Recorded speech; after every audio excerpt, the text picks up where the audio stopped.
In this visit of 1854, Lady Eastlake writes to her very good friend Effie Ruskin. She's the unfortunate wife of the English art critic John Ruskin, soon not to be his wife. And she writes to Effie Ruskin describing this exhausting itinerary of visits and dinners and taking Waagen to art galleries and taking him out and taking him for carriage rides. And she says to Effie Ruskin, Dr. Waagen's presence brings a good deal more to do, and it is hard work acting wife to two gentlemen. So I don't want to diminish that acting wife as just merely providing concierge services either to Eastlake or to Waagen, but I think logistical support's very important even to art connoisseurs.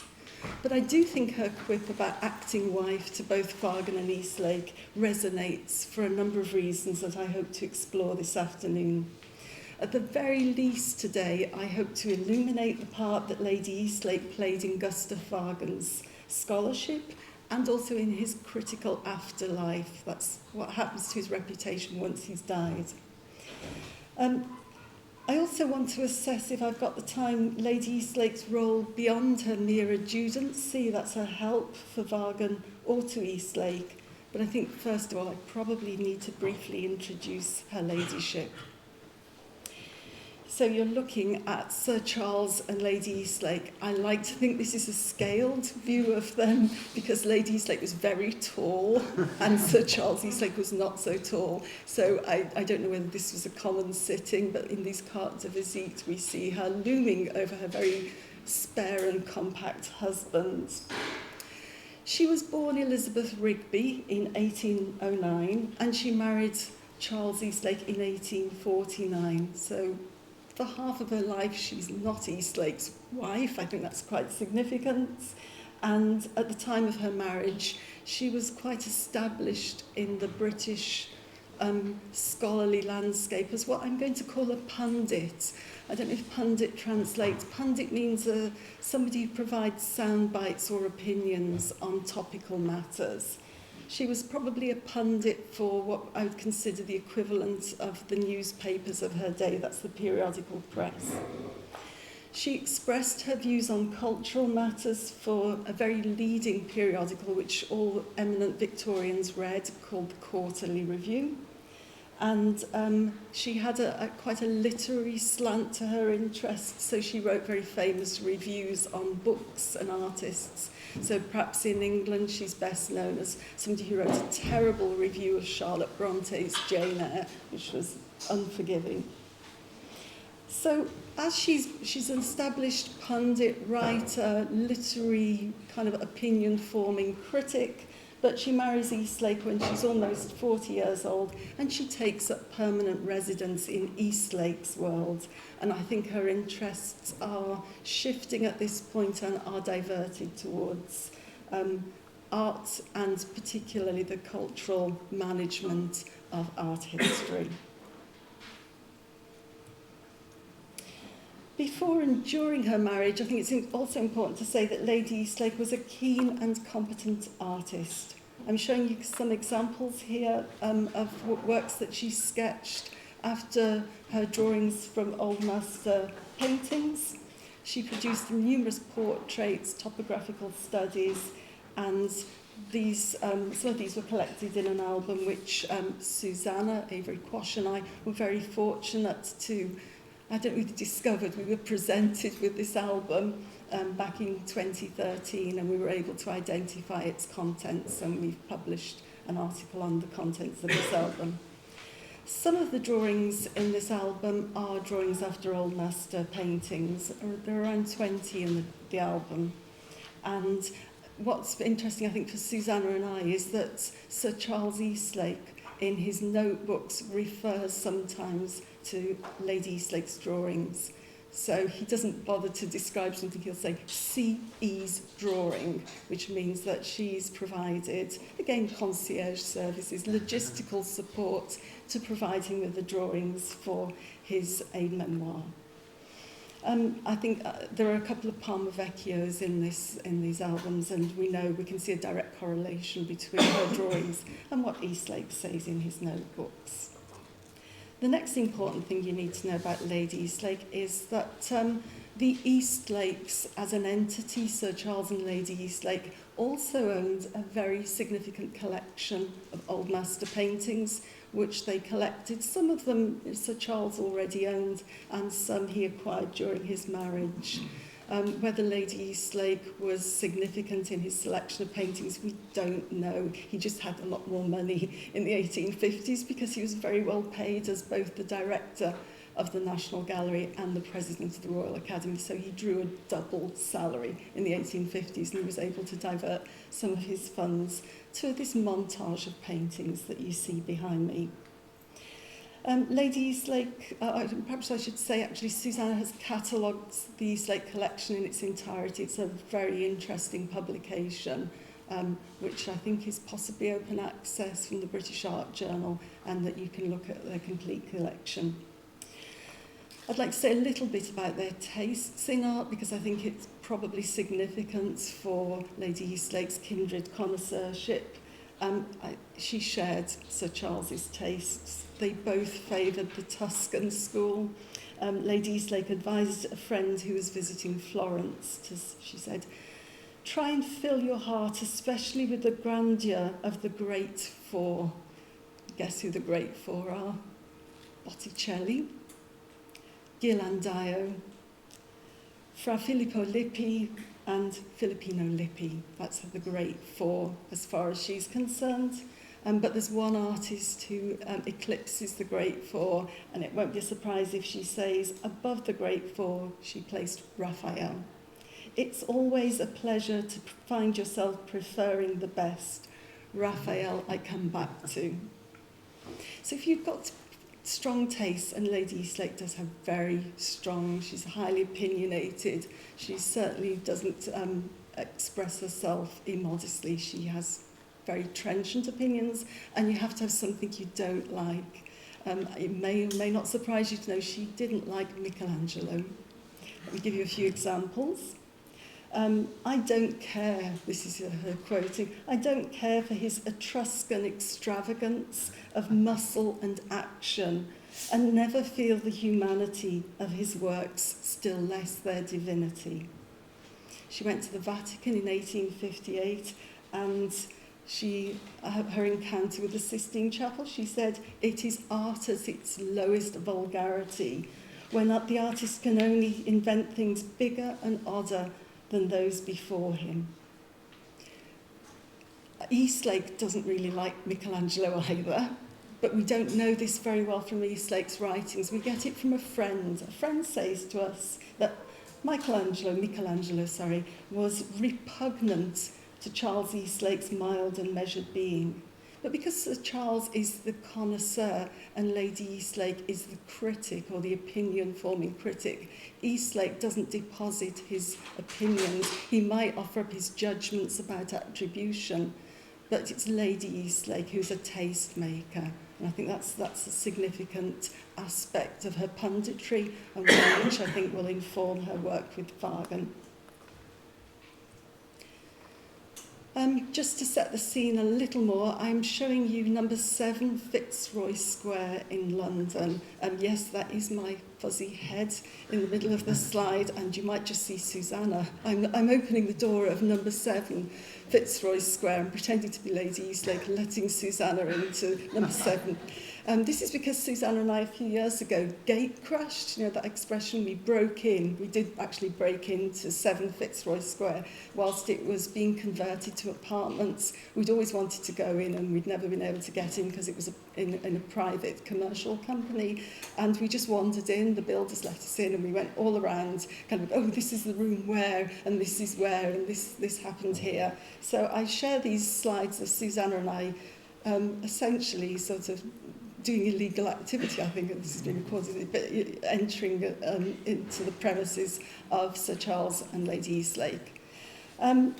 I think this is an important psychogeographic hotspot in Victorian London, because not only is this fine, modestly scaled Georgian home the place where Sir Charles and Lady Eastlake lived, it's where Sir Charles was president of the Royal Academy, so he hosted academy dinners. He had all sorts of people visiting here, Turner, famous English artists.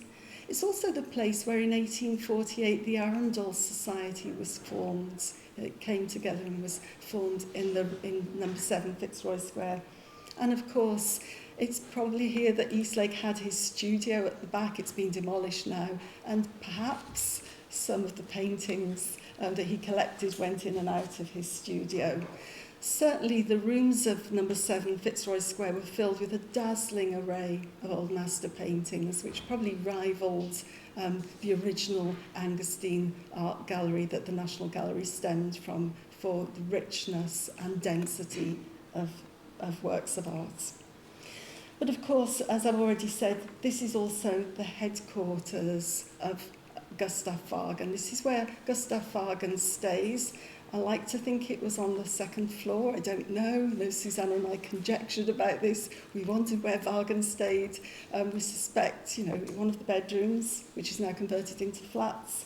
And it's there also that J.D. Passavant stayed in 1850.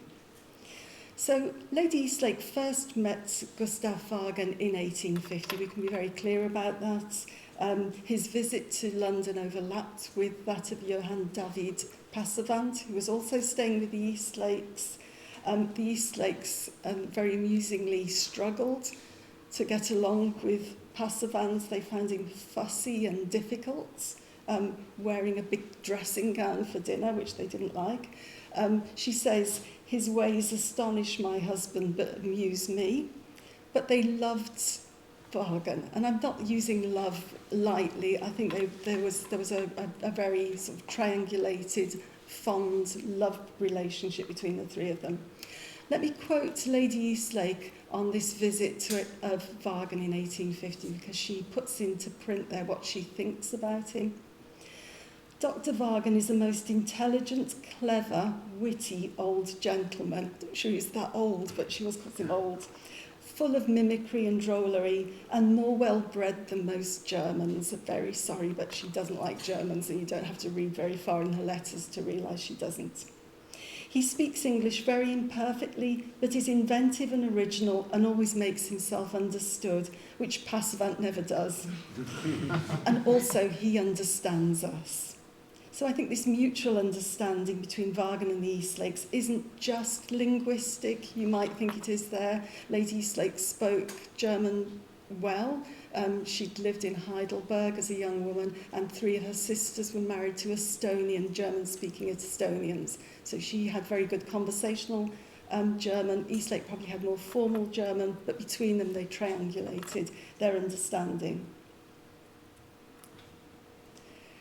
So that's Lady Eastlake. I wouldn't dream of introducing Waagen to such company as this, because you know Waagen very well. But I think it's worth saying a few things about Waagen's standing in England in 1850, because you understand, I think, how significant he is in Europe and how significant he was from Robert's talk in Berlin. But how does he stand in England in the 1850s? Well, we've already heard he was a candidate for the first director of the National Gallery, so that gives you a clue. Waagen was an eminent authority, and he is repeatedly referred to in the periodical press as the eminent Dr. Waagen. He's a leading voice in what I'm going to call cultural management in the 1850s, and he'd been the first of many expert witnesses to provide detailed evidence to the Select Committee on Arts and Manufactures in 1835, which was without doubt the most important government investigation into the political economy of art in the 19th century. Waagen told the committee that the character of the Prussian masses, he's talking obviously about Prussia, not Germany as a whole, had been improved by access to and purchase of artworks. Towards the end of his long submission before the commissioners, Waagen is asked, according to what principles would you form a public collection of art? And he replies by saying that to appreciate a Raphael, it is necessary to understand who taught him. To combine taste and instruction, he said, was the pedagogical aim of the public art collection. And I think that brings him very close to the thinking of both Sir Charles and Lady Eastlake.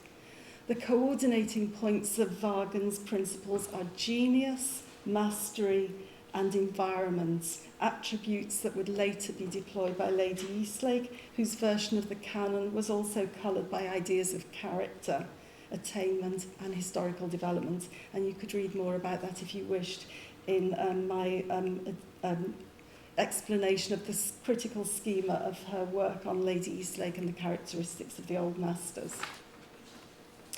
Waagen remains a significant figure in the British art world of the mid-19th century. He was also a juror for the 1851 Great Exhibition.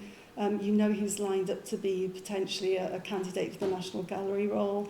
And all in all, it made sense that John Murray, the most significant publisher in 19th century Britain, the most distinguished art publisher in 19th century Britain, wanted to publish an enlarged edition of Waagen's seminal Kunstwerke und Künstler. The original publication, as you know, dated from the late 1830s and dealt with art collections in England and Paris. The portion of the work that dealt with English collections had already been translated in 1838 into English as Artists in England. But by 1850, Waagen had wanted to include several neglected collections, including some in Scotland. And so there was a refreshed publication. To reflect the ambition and scope of the new publication, Murray upgraded the title from the 1838 Works of Art and Artists in England to Treasures of Art and Artists in Great Britain. I think the word treasures will probably haunt us a little later in this event. I think it's also probably around 1850, as Waagen is staying at number 7 Fitzroy Square, that the idea of commissioning Lady Eastlake to translate art treasures or treasures of art in Great Britain was first aired. So to get at this critical relationship between Waagen and Lady Eastlake, I need to offer a few comments about the practical arrangement of treasures of art in Great Britain. The original version, if you've read it, it takes what we call an epistolary format. It's a series of letters. It's not kind of letter I'd want to get, to be honest, if somebody had gone abroad, but they're a series of very long letters.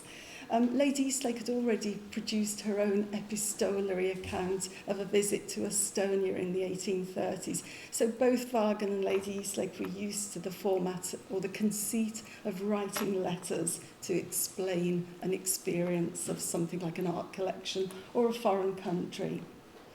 Whether it's the conveyance of the material as letters or because the publication sat uncertainly somewhere between a travelogue or a catalogue, I don't know, but it landed very uneasily with the critics who repeatedly call it dry.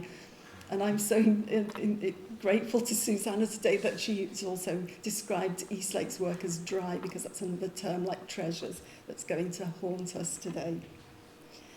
We're looking at the title pages now for Treasures of Art, as it's called in English, and its pendant publication, The Galleries and Cabinets of Art. You'll note that Lady Eastlake, the translator, is politely unacknowledged in this title page. It's not simply that her labour wasn't valued or deemed unimportant. After all, what's she doing? She's creating an equivalence between German and English. But it's because well-born ladies don't put their names to publications in the 19th century. It's association, working for money would be very crude for a well-born lady. So Sir Charles, who translates Goethe's theory of colour, puts his name to the translation. Lady Eastlake does not put her name to translations. They're generally called by a lady, so that we spare her from being associated with this very crude act of writing in return for money. Lady Eastlake was an experienced translator. She translated J.D. Passavant's Kunstreise durch England as Tour of a German Artist in 1836. Throughout the publication of Tour of a German Artist, she corresponded very regularly with, she called him Old Passy, very cruelly called him Old Passy. And she corresponded with Old Passy to check points of fact and correct him. So she's not shy of dealing with Old Passy and telling him he's got things wrong. My Letters of Lady Eastlake, which I had published, in 2009 now, there's quite a sort of tranche of letters from the 1830s that illuminate that experience. Is she a good translator? I don't know. I mean, I'm surrounded by people who are bilingual and multilingual, so I can't say.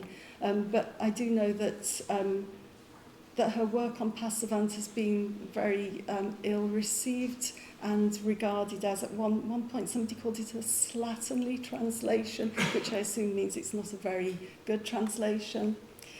Waagen's Treasures of Art is probably also a little bit more edited as well as translated. Certainly the English art historian Frank Herman believed that she was over-judicious when it came to editing as well as translating Waagen's Treasures of Art. He says that she ironed out his freshness of vision, she diminished his stylistic fervour.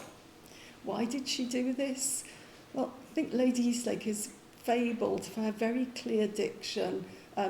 If you read her letters or you read her work, she speaks with great confidence. She's got very good command of diction, and she didn't like senseless affectation. And that's what she called Crowe and Cavalcaselli's work, senseless affectation. She talked about the crude and crotchety vocabulary of Crowe and Cavalcaselli. So I think it'd be reasonable to assume that she thinks she's improving text when she translates. She's not just creating textual equivalents. Waagen's Treasures of Art, as I'm sure you know, inspired the Manchester Art Treasures exhibition of 1857. And in a lengthy article published in the Quarterly Review, Austin Henry Layard, the archaeologist, diplomat, politician, collector, and also trustee of the National Gallery, saw in the organisation of the Old Master Galleries at Manchester the most prominent and systematic application of Waagen's historicist vision in an English setting. So again, to come back to Waagen's significance on the English art world, on art practice, on the cultural management of museums and galleries, and also on the Art Treasures exhibition. So Art Treasures is a very important publication in the British cultural life. It's just not something that many people read from cover to cover. It's more of an idea than an abiding text. For example, the Athenaeum, which is a very significant English publication, called Treasures of Art the Doomsday Book. This is a boring Norman text which sort of lists land ownership in England after the conquest. The Spectator found it, guess what, dry, and other periodicals were quite unflattering about Treasures of Art. But there was one very interesting and very praising review of Treasures of Art in Great Britain. It came in the Quarterly Review, the periodical owned by John Murray, the publisher, and this review starts, Treasures of Art contains more of the essence of true connoisseurship than any other of the same class that has yet come before the public. Perversely, that article, that review, was written by Lady Eastlake herself. So she has no compunction at all about translating and reviewing her translations, and she does that more than once. So let's linger on her term next. I think it's very suggestive. True connoisseurship. What does she mean? I think in saying true connoisseurship, she probably, if we'd take her at the most literal, it implies there's something called false connoisseurship. And I am thinking rather asynchronously, I admit, but I'm thinking of Maurice Moore, who would have haunted the 1850s connoisseurial battle lines between Eastlake, Waagen and other thinkers. Maurice Moore, of course, had failed in his attempt to get the National Gallery to buy his Apollo and Marsyas as a Raphael. And Maurice Moore mentions and continues to call Charles Eastlake, even though Eastlake, 20 years after Eastlake's died, he still calls Eastlake Waagen's duplicate in villainy. So in the connoisseurial sort of battle lines in mid-Victorian Britain, Eastlake and Waagen are a sort of duplicates. Maurice Moore detests their kind of combined entity. So true connoisseurship, then, let's go back to this. Is it just a matter of integrity? I think probably that's an aspect of it, because Sir Charles and Lady Eastlake are nothing if not full of integrity. But I think she probably also imagines that true connoisseurship is a form of higher intellectual thinking. So the judgments about art have integrity, but they also have a higher, more reasoned, measured basis. Like Sir Charles and his allies, Lady Eastlake saw connoisseurship as a specialist skill that was forged through painstaking efforts arising from direct visual observation. Years later, she tried to outline the coordinates of it, so I'm quoting something a bit later, but I think it's worth sharing. There is no greater mistake, she writes, than to suppose that connoisseurship in the formative arts is a knack or an instinct with which favoured individuals are born or which they acquire some manner not to be clearly accounted for.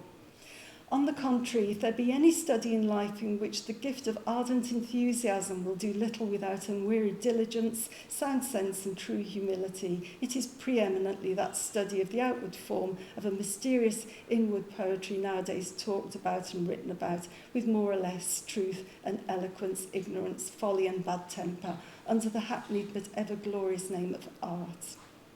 It's tempting, therefore, to see the distinction between diligence and ardent enthusiasm as a delineation between true connoisseurs, Eastlake, Waagen, and enthusiasts like Maurice Moore. But we shouldn't forget the wider connotations of the term enthusiasm in British cultural life.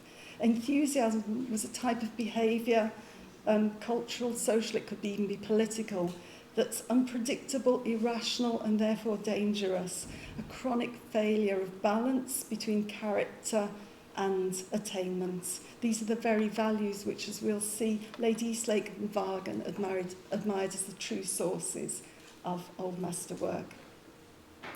Lady Eastlake's review of treasures of art tells the reader that true connoisseurship is therefore really a set of dispassionate judgments involving inductive and deductive reasoning. She praises Waagen's calm and measured text as a welcome antidote to enthusiasts. In fact, I now think she's having a go at her least favourite enthusiast, John Ruskin, if I read out this bit. Waagen's opinion is given with simplicity, distinctness and temperance of language, particularly refreshing after the violence and dogmatism, flippant and fine writing with which the criticism and philosophy of art has of late been treated among us.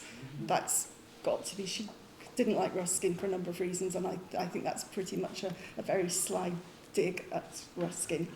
So note also here a positive presentation of simplicity and temperance of language, which after all she's translated, she's made it simple and temperate. And she sees these as signs of what I'm going to call connoisseurial rectitude, so it's a sort of integrity. Waagen's opinions are no less authoritative for being unostentatious. In fact, they might carry more weight because they stem from his good character.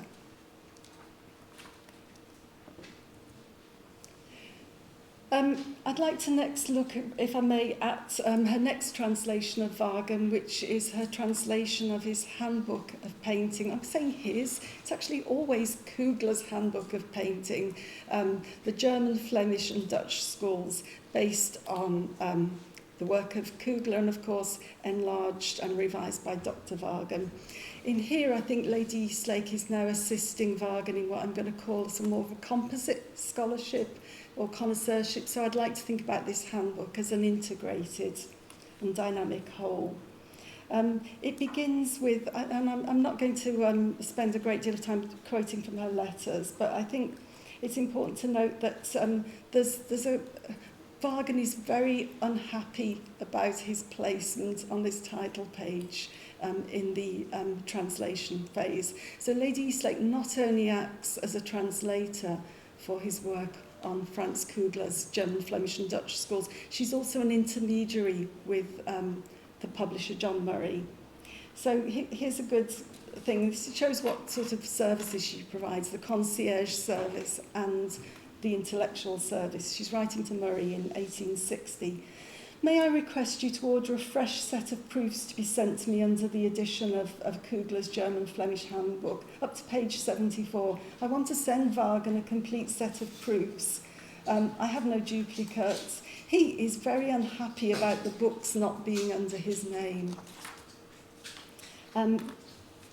So I think Eastlake and Lady Eastlake are probably brokering a better placement of Waagen's name in this publication. We know that she says to the publisher John Murray, Sir Charles and I have considered the title page and ventured to make a slight alteration. You do your best to make Waagen's name conspicuous and give him his due. So now Lady Eastlake's not just translating, she's acting as a sort of quality assurance, managing expectations, acting as intermediary, translating, and now hoping that Dr. Waagen has a better placement. And yes, his name is bigger than Kugler's in this title page, and I think that's significant. And of course, if you've ever read the preface, Waagen goes on at great length to explain just how much he's done and how little of Kugler remains. As an aside, it'd be interesting to look at what happens when Crowe revises Waagen for the next edition, and look at this Handbook of Painting, the German-Flemish Dutch schools, based on the Handbook of Kugler, remodelled by the late Dr. Waagen, now small typeface, thoroughly revised and in part rewritten by Crowe.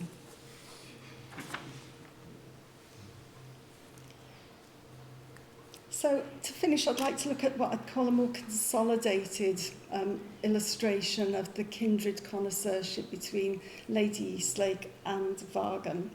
And this is all posthumous to both Waagen and Sir Charles Eastlake. Eastlake dies in 1865. Waagen dies a few years later in 1868. Lady Eastlake, the widow, she is a professional widow. You see her, and she stays in her widow's weeds, mourning Sir Charles for the rest of her life. And her two, I suppose, enablers are William Boxall, the next director of the National Gallery, and Sir Austin Henry Layard, the diplomat, cultural attaché, thinker, and very significant in the production and reception of cultural theory in the 19th century. In 1870s, I suppose Lady Eastlake's not an acting wife or even an actual wife anymore, so she seeks these new dynamic relationships. She gives her opinions and thoughts with great sort of trenchantly and stridency to Boxall and Layard, and I think she comes out from underneath the sort of Waagen and Eastlake bushel that she's been hiding under. She agrees in 1874 to produce another of Kugler's handbooks. I'm showing you all three here because there's no point giving you sort of teasing you that this is a handbook that goes under various iterations. And as it does in each iteration, that sort of composite scholarship or kindred connoisseurship sort of comes to the foreground and recedes into the background as the names that are involved come and go. The middle one is the slide I'm interested in because Kugler's handbook, which is now very small, it's still called Kugler's handbook because Kugler is the brand. Eastlake is the quality assurance, so it was by the late Sir Charles Eastlake, even though he's been dead a while. We still have to acknowledge him. She wasn't happy about this. 4th edition, revised and remodelled from the latest researches. Tiny, tiny print by Lady Eastlake. She probably got an equal size font to Sir Charles, I'm not sure. This is a very hard-won battle for Lady Eastlake, and it's one commission that she fought with her publisher over again and again as she struggled to get her name onto this publication. She's not the translator, she's in fact revised and remodelled according to the latest researches of Crowe and Cavalcaselli. So it ends up with a messy set of credits, which puzzled one reviewer who said, "We have to be grateful to Lady Eastlake, although we cannot be sure why. In the absence of all visible signs, how the honours of author and editor have to be adjusted." So Lady Eastlake, I think she came out of this commission very bitter, and she has her final say. by producing something in 1883 called Five Great Painters. She's able to pull together some essays produced from the periodical press, and she then deposits her own entity, Lady Eastlake, onto the art market as Five Great Painters. Here she adapts those modes of commentary that were associated with her original translations to launch her own persona, and it doesn't go unnoticed. Five Great Painters is a very combative work. One of the reviewers said, Lady Eastlake, in place of the narrative style so desirable for readers, Lady Eastlake, seemingly scorning quiet, at one centres on the controversial arena, and almost in her first page begins a series of attacks upon all those who've been engaged in the same field as herself. Ironically and bizarrely, this makes her sound like that sort of enthusiast, that polemical hothead that she claims to not like when she's reviewing treasures of art, rather than the temperate, rounded, measured connoisseur pioneered by Waagen and Eastlake. But I think we can rescue Lady Eastlake from the claims of the periodical press that she's just a hothead by offering a few concluding thoughts about the critical shape of Five Great Painters. Seen as a whole, these works demonstrate her consistent commitment to Waagen's model of connoisseurship, first outlined in his writings on Jan and Hubert van Eyck, where he announces his intention to address their self-contained individuality before turning attention to the circumstances of their existence. Likewise, character and attainment, the kindred spirits in this model of art history, were the values that have sustained the critical arc of the relationship between Lady Eastlake and Waagen in this publication. Seen from this vantage point, the historical artists under review were sponsored by Waagen, even though he's not that present, and ratified by Lady Eastlake. In short, their shared methodological interests and values coalesced in Five Great Painters, which I think she probably thinks is her last word in true connoisseurship. So I'm finishing this talk by showing you, you're looking at my own interpellations on a catalogue that was produced when Lady Eastlake died in 1893. The paintings that she hadn't already sold, and she did sell quite a lot of Eastlake's art collection when he died, were all gathered up and sold at auction at Christie's. Just look at how many of the attributions are credited to Waagen in her own collection. So Waagen remains, a kite mark, a standard in her work to the end. I'd like to give her the last word to Lady Eastlake and quote from an article that she wrote 2 years before she died. It's about Giovanni Morelli, but it sort of isn't about Giovanni Morelli. It's always about Lady Eastlake, really, but also Charles. True connoisseurship, she comes back to, may be indirectly a matter of intuition, tradition and documentary evidence, but it is directly dependent on a mode of research infinitely more intellectual, exact, and not altogether independent of common sense and conscientiousness. It has been deemed a light matter to deceive society with names that please the ear and flatter the public into the belief of false possessions. But by the same system of the rights of the great dead have been grievously lost sight of. Here we might imagine her phrase, the great dead, to refer not just to the old masters, but to Sir Charles Eastlake and Gustav Friedrich Waagen.